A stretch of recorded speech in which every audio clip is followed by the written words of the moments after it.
Hello, this is Mr. Hornsby83 with Mr. Hornsby83 Review. I'm going to do the Teenage Mutant Ninja Turtles Battle for New York review because it was a really good episode yesterday, and I mean, it was just amazing. Starts off with Michelangelo doing an experiment with mutagen and like trying to make the anti-mutagen stronger because I'm guessing because it didn't work on Karai, and we did see Michelangelo cry a little when Karai told him all goodbye last week's episode. So it starts out with that, then Donatello comes in, chews him out, they get into a little bit of a fight, and then like mutagen's about to explode, and Michelangelo and Donatello are like hugging each other and huddling together because they think something bad's gonna happen, but it just plays out. And then Donatello does some more research on it and finds out that it's making the anti-mutagen better, and so they go on with, well, Michelangelo's like, yeah, now we can save New York, we're ready to save New York. Michelangelo was a trip. Michelangelo's like really hilarious, especially this show. But so they go to fight the Krang. Well, yeah, they go to fight the Krang, and then the Mighty Mutanimals show up, which is Slash, Leatherhead, Pigeon Pete, and Dr. Rockwell, who got turned into a monkey. And they fight together, and then well, at first you see Bread tossed because like the Krang was surrounding the turtles and they were getting outnumbered. You see Bread tossed, and Pigeon Pete comes out of nowhere, starts attacking the Krang, pecking on it. And then you see Leatherhead come out and attack, and then you see Dr. Rockwell attack, and then you see Slash attack, and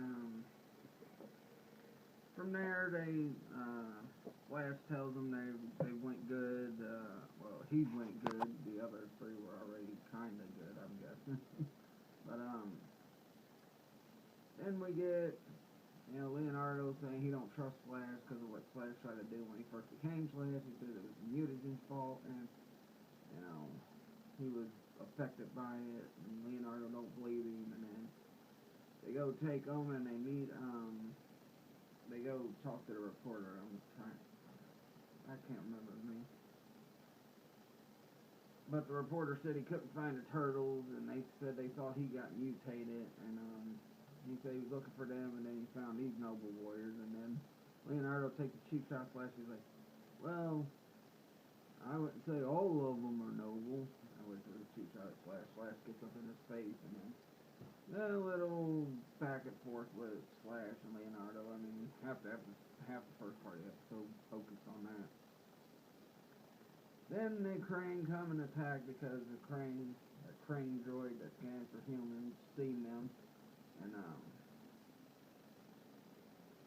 so Slash turns around, but it hides, so he didn't know it was following them. And then he says, "Oh, they found us," and he's like, "I don't know how."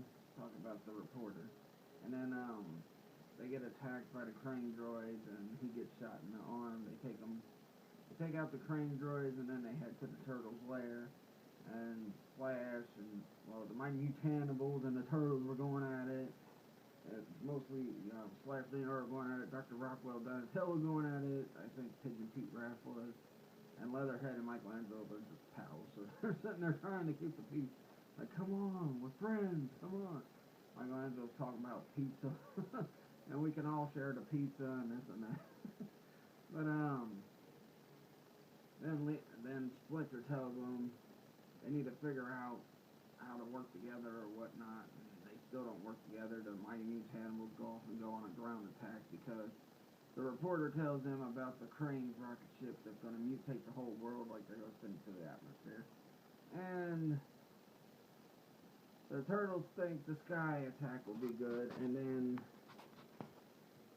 the Slash says that a ground attack would be good, and then they go to separate ways. The turtles we finally seen the turtle blip, I guess prototype, because they got messed up, so they'll probably have a new one by the end of the season.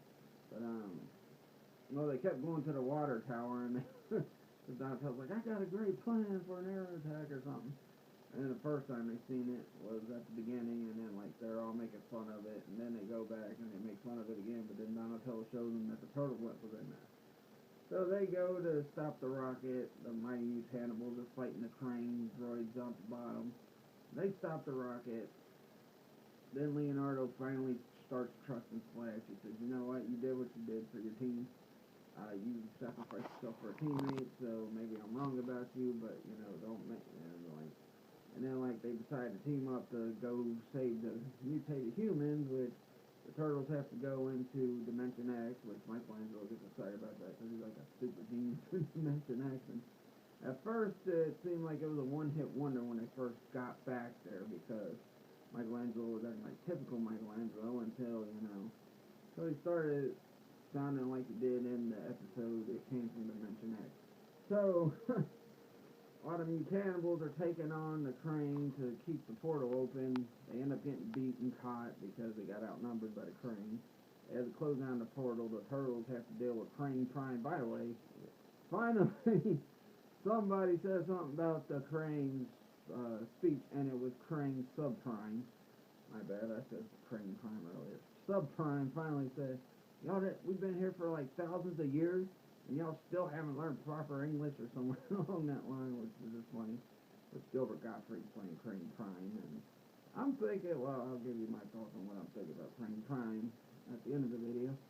But the turtles go through Dimension X. They have to take on the worms. They deal with those because Michelangelo finds out their weaknesses, which is their butt faces, which, you know.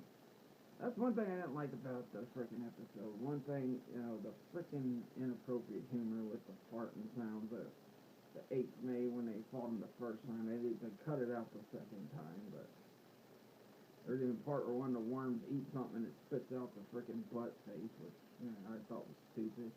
But, you know, that just shows which network is running Ninja Turtles right now, because for some reason Nickelodeon and now Cartoon Network think it's great to have crude humor in cartoons, but yeah, that's why I've never been a fan of Nickelodeon. That's why I don't care too much for Cartoon Network now. You know, what happened to the old days? I mean, heck, I'd rather see violent comedy than freaking like we've seen with Looney Tunes and that. But then they take a ship, a stealth ship, to get to the main ship, and we got a new, I guess you could say a new droid this episode, because Crane Prime sends the crane on, he even tells them to shut up, but he tells them to send out the, I forgot what they called it, but it was a two-headed dragon.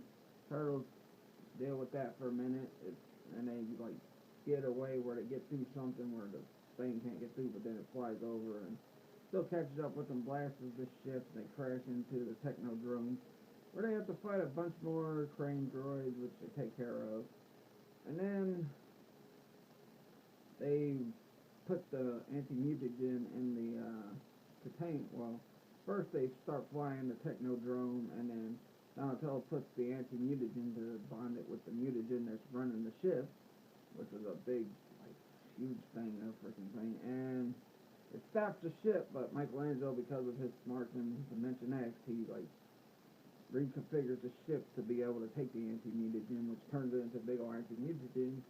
Then the mighty huge Hannibals get free. They beat the crane. They get the portal back open.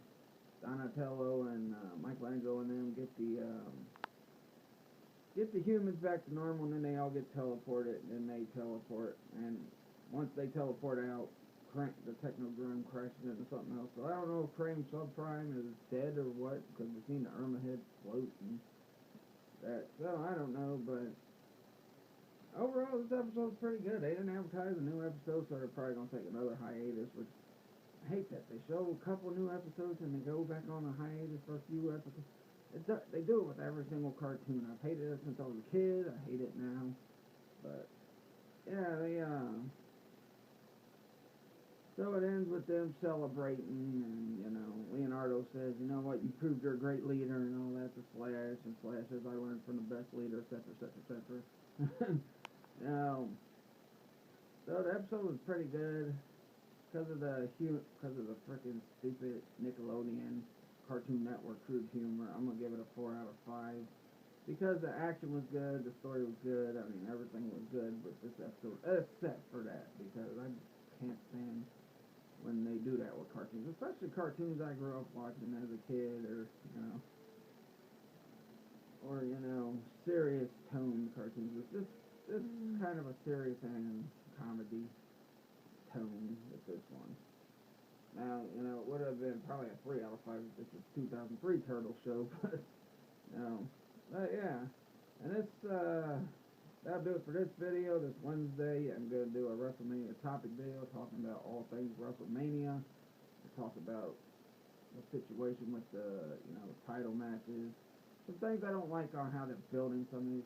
I don't like, I'm going to talk about the build of the freaking pay-per-view period. It just doesn't feel like a WrestleMania year, really. But, yeah, that'll do it till Wednesday or Thursday. Hopefully it won't go till Friday again, but, yeah, peace out.